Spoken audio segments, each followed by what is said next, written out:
Today, we will be proposing Shoo Apparel's product and aims to collaborate with Nike. Shoo Apparel is a street sportswear fusion clothing brand that utilizes the integration of built-in masks to provide essential protection against harmful bacteria and germs. Such features are relevant in today's society where the coronavirus pandemic is heavily present. Due to the global impact of this pandemic, there is need for the product to be available in international markets. Growth in the face mask industry has created a great opportunity for Shoo to enter the market by offering a differentiated perspective on protective streetwear fashion. The face mask industry is expected to be worth $93.1 billion by the end of 2020. If this product captures a minimum 1% of the current population affected by COVID-19, this would present an advantageous opportunity for Nike. The PESTEL framework encompasses the several forces affecting the product's launch. The political forces can include the stability of the Australian government amidst the current COVID-19 situation, where Australia is in its highest budget deficit since World War II and the government has provided financial support to struggling businesses. Shoo must also be conscious of the various trading policies and taxes issued in foreign markets. Further, the Australian economy is currently in recession, facing high unemployment and low consumer expenditure, increasing the demand for borrowing. In this, the RBA has reduced interest rates to 0.25% to stimulate the economy, and both JobKeeper and JobSeeker payments have provided workers with income support and businesses with a wage subsidy to increase consumer confidence in essentially Australia's GDP. Thirdly, Australia's ageing population increases demand for protective gear against germs and viruses. Consumers, particularly those of the younger generation, have been increasingly aware of businesses' CSR, thus strengthening the need to position its products in a sustainable and health-conscious way. Further, social media can enhance the marketing of the product to gain brand awareness, and new production technologies such as the digital sampling process can positively influence Shoo's product. Adverse weather conditions such as strong winds, flooding, or bushfires may influence or disrupt production factories and warehouses. Lastly, the various laws shown may influence Shoo's marketing decisions about product design, positioning, and pricing and must be ethically obeyed in light of the Advertising Standards Bureau. Shoo's competitive analysis will cover a whole industry and will highlight Shoo's main competitors and the scale of the market it is entering into. The market has emerged from the face mask industry, which is worth today at $7.24 billion in 2020, which is a huge increase from last year's 2.86. This growth has given way to smaller parts of the industry growing exponentially. For this presentation, the market has been split into two different sectors that are closely related to Shoo's target market. First, in pie chart 1, which is the fashion face mask industry, which is the main alternative to Shoo's competitive market. It has grown substantially to be worth nearly as much as $864 million in 2020. The second pie chart represents Shoo's market that it is entering into, which is the integrated face mask and clothing market. This space is dominated by four main competitors. One is the G95, which is specifically aimed at outdoor and sporting enthusiasts. The number two is the High-Tech Sports, which is part of a much larger brand and has seen a lot of funding coming out of Japan. 3 is Under Armour, which everyone knows, but they only currently have one product in this space. And the fourth is CX19, which is based in Australia and has a huge Australian dominance. Shoo's natural and biodegradable materials, as well as the streetwear appeal, will act as a great competitive advantage when competing within this newly emerging yet competitive industry. A SWOT analysis will be conducted to assess Shoo's current environment strengths and weaknesses and opportunities and threats, internal and external. Our strengths: apparel that is fashionable and counteractive towards bacteria. Unique clothing that includes a detachable face mask, setting itself apart from our competition. Something that caters towards all genders and ages, and it has inclusive sizes. Apparel made from eco-friendly biodegradable materials and highly demanded during the COVID-19 pandemic. Our weaknesses: use of sustainable biodegradable materials can be costly, putting pressure on product prices. Shoo Apparel lacks an established social media presence and brand reputation. Functionality of the clothing can be achieved by simply wearing a regular face mask, making Shoo an unessential item. Our opportunities include growth throughout the Nike branding, creation of new apparel with greater color and style choices, enter international markets due to the pandemic, consumers are more aware of the dangers of bacteria, buying a Nike branded shirt and a face mask will be cheaper than buying the two items together, and evolution of streetwear, providing an opportunity for branded face masks to grow. Some of our threats include emerging competitors due to a growing market in the pandemic, as well as the fact that Chinese companies can steal the design of our clothing and reproduce it for significantly cheaper costs. There can also be an economic slowdown during the pandemic, making it difficult to increase risk exposure and retain sales. The marketing objectives for the new clothing line in terms of brand awareness is to increase website and social media platform traffic, promote the new clothing line, improve our environmentally conscious reputation, and increase sales. We will be using the SMART marketing objectives to evaluate the overall effectiveness of our marketing plan. We will use key performance indicators, KPIs, and set the specific and measurable goals for the clothing line to have 2% of all Nike sales in year 1 and up to 5% in years 3 to 5. We will also measure our marketing return on investment, MROI, by analyzing our sales profit in comparison to our advertising expenses.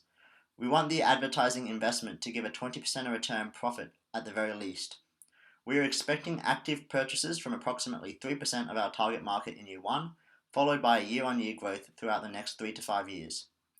The actionable method for advertising our product line is through websites visited by our primary target market.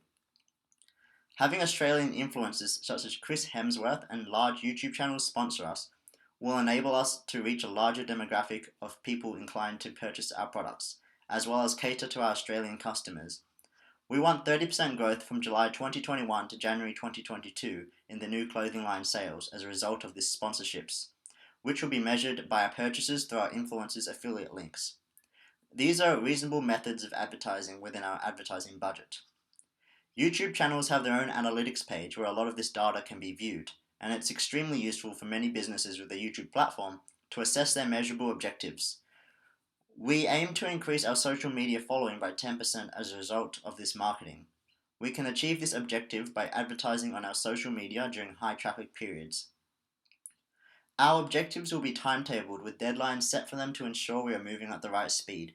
Our plan for the new clothing line is to take up 2% of Nike sales in the first year can be accomplished if we set up a social network of influencer sponsorships, advertising the product in December before the product's proposed launch on the 1st of January 2021.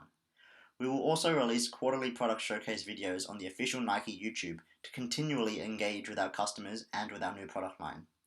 Overall, these smart marketing objectives will result in a largely successful business partnership between Shoo Apparel and Nike, leading to a larger profit, but more importantly, an increased awareness of living sustainably and safely during this pandemic. Moving on to target market, we have really taken the current Australian environment into consideration. As COVID-19 has been proven to impact a range of people, Shoo's product line will hold a target market inclusive of the working age population. The target market has been further segmented as shown. The primary market is made up of young adults, while the secondary market consists of a more elderly population. These groups will be prioritised due to their higher chances of experiencing harmful symptoms linked to coronavirus. It is also important to note Nike's youthful target market. Their loyal customer base would be likely to purchase a new product in accordance to behavioural and psychographic segmentation. The remaining age groups are considered as tertiary markets, since they would be hesitant but still willing to purchase the item for minor health reasons. Overall, this product would be adequate for such a populace due to the use of modified materials that cater to the world's current needs, while collaboration with Nike would provide greater value to every customer. Positioning will enable Shoo to determine how our offer is perceived by our target market segments, specifically including the working age population as they are largely exposed to the virus, and older demographics as they are more vulnerable to the consequences associated with COVID-19.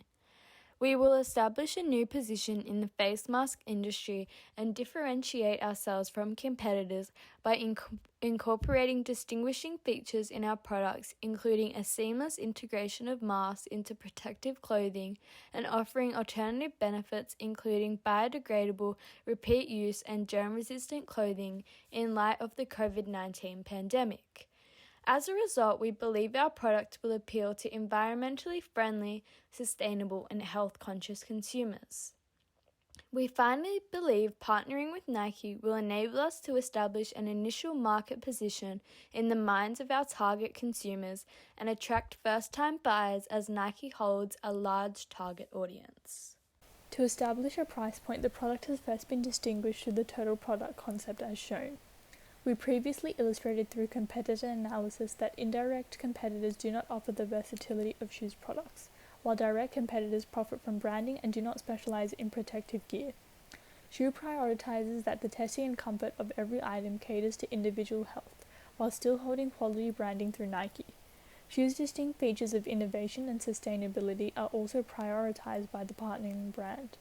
From this, it's important to realize that Shoo items will be able to price match Nike's apparel products. We'll discuss the price point and pricing strategies next. When considering the product lifecycle, the development stage of a product may incur a hefty load of costs and risks. This must be considered when entering the introduction stage of the product lifecycle. So the components mentioned prior, along with key target market segmentations, will be used in determining a price point. The primary market consists heavily of low-income earners. While it may be likely for the elder target market to purchase a high-priced item, it would be difficult for low-income earning youths to make the same purchase. Additionally, high-end competitors tend to extremely overprice their items to maintain a selective market, which we will be avoiding.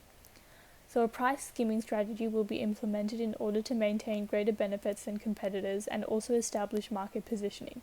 This will allow increased affordability over time and instill more attractive prices than branded masks. Thus, the price point for Shoo Apparel products includes to Australian $70 a piece. Shoo Apparel's promotional strategy will incorporate a full-scale multimedia campaign with careful product placement to create a product with a perfect mix of class and desirability. Primarily, we will distribute Shoo Apparel products to high-influence figures who will promote the product through their social media use. This promotional strategy is specifically targeted at our primary target market of young adults, with over 72% of young adults using at least one social networking site. The basis for using key figures in the community is not only for their tangible reach, but based on the fact that consumers in SNS brand communities share social identities and brand attitudes, becoming more likely to follow group norms. The goal is to develop a system of indirect promotion whereby Shoo Apparel is simply worn around in the community and exposed to prying eyes, a strategy that is highly successful and inexpensive if curiosity for the product exists. Shoo Apparel's distribution strategy, which coincides with Nike's existing strategy, is to take a two-pronged approach through utilising an online platform which will sell straight to the consumer, as well as stocking the product in pre-existing Nike stores. Digital platforms should be adopted to access the growing number of young adults shopping online, justified by Nike reporting in fiscal 2019 the company's digital sales increased 35% year over year. Contrastingly, Nike's factory stores provide a premium product to consumers shopping for value, meaning they tend to attract higher shopping values, further supporting the argument to implement a two-pronged approach. To cover costs associated with the promotional activities outlined, we've projected a budget totaling $4.25 million Australian dollars. Per Statista, Nike's overall marketing budget totals $3.6 billion Australian dollars. So, in relative terms, this would be no great outlay for Nike. In the infographic titled Cost Estimates per Unit, you can see the breakdown of costs associated with the product and its promotion. Further, as seen in the infographic, we have set the price of our product per unit at $70, which we estimate will provide $30 of profit per unit. As mentioned in the objectives section, our revenue target is to contribute to 2% of all Nike sales in year 1, up to 5% in years 3 to 5. As seen in the projections, growth in the first 2 years is stagnant. However, years 3 to 5 see major growth. Growth from year 3 onwards is based on a 3% growth rate year on year. A significant KPI for our brand is to maximise our marketing return on investment. Based upon our 5-year revenue projection, our average MROI will be $45.50, meaning we receive $45.50 for every dollar spent on marketing. All of our marketing strategies are planned to be implemented by the end of 2020 in time for a January 2021 launch. With regards to promotion, the product will be launched via the Nike website, and there will be also digital forms of marketing, including billboards and video releases on YouTube to further attract and appeal to young adults. This is because, as noted throughout our plan, young adults are more likely to respond to digital advertising rather than the physical and traditional methods of advertising. The metrics in which we will evaluate our success upon include marketing return on investment, profit, as well as units physically sold. Our short-term goal is to establish ourselves as a pioneering brand in the sector of wearable clothing integrated face masks within the personal protection clothing market. In terms of our medium to long-term goals, we plan to gain traction and a high market share, which will entice other companies into producing similar clothing lines through the use of sustainable materials, overall providing consumers with greater opportunity to be environmentally friendly. We note a limitation of our product is that it has a large focus on providing consumers with protection from coronavirus through the integration of the face mask. If there is a vaccine found to this virus, we have recognised there may be a problem due to the reduced need for our product. However, there may still be consumers who are anti-vaccine or health conscious, meaning people will persist to purchase our product. Shoo Apparel aims to establish a reputable brand and efficient position in the global marketplace. Our proposed collaboration with Nike presents such opportunity through access to the emerging market for protective gear. Moreover, Shoo's price point meets the demand of a large target market whilst remaining profitable. In the foreseeable future, Nike's support will establish a strong market for the presented product. Thus, it will be vital to consider an expanding and more inclusive market. While a price skimming strategy will benefit associated brands and customers, other factors such as market positioning should be readjusted accordingly.